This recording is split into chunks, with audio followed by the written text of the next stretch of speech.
a simulated training clash between the AI world champion and the AI master.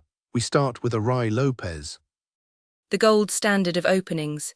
It's a long-term battle for the center, and the heat map is perfectly balanced to start.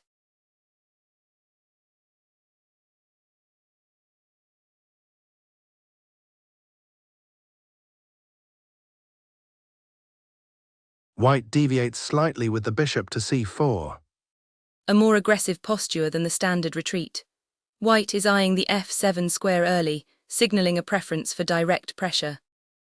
Things escalate quickly. White plays d4, and after the knight takes, the bishop sacrifices itself on f7. That's a bold decision. White is trading material to strip away the black king's cover and disrupt the castling rights. White recovers a pawn with the knight on e5, and the queen captures on d4. The material is equal again, but the psychological shift is huge.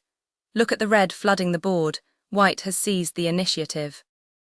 Black tries to stabilize with h6, and a knight move to d7. A cautious approach. Black is trying to create a luft for the king while reorganizing the minor pieces. White brings the rook to e1 and develops the bishop to f4. Maximum pressure. Every piece is now contributing to a central squeeze, leaving black with very few active options. Black moves the king to h7, but white continues to build with nc3 and rad1. The coordination is clinical. White isn't rushing the attack, they are simply improving every single piece first. White pushes e5, a series of exchanges follows, the knight, then the bishop, then the rook all vanish from e5.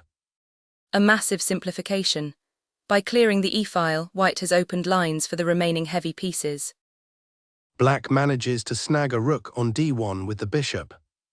A tactical consolation prize. It's an exchange sacrifice for white, but the activity they gain in return is far more valuable. The tension is simmering.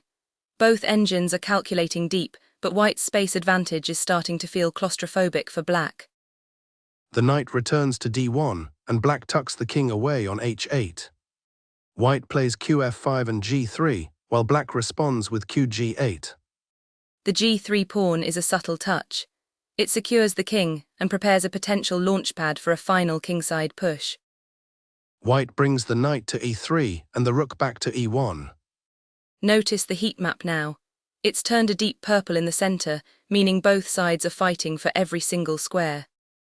Black attempts to break the tension with d5. A desperate attempt to gain space. When you're squeezed, you have to strike back or you'll simply be suffocated. White ignores the break and leaps the knight into d6.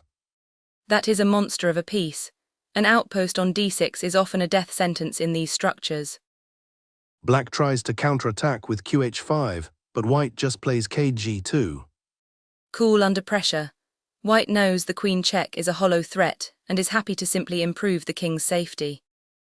White plays n5 and then delivers a check with ng6+. A calculated lure. White is inviting the queen to a square where she can be removed from the game. The queen takes on g6, and white immediately captures back with the queen. The decisive blow. By trading queens, white has eliminated black's only source of counterplay. Black takes the rook on e1, but white immediately finds nf7+. A classic diversion.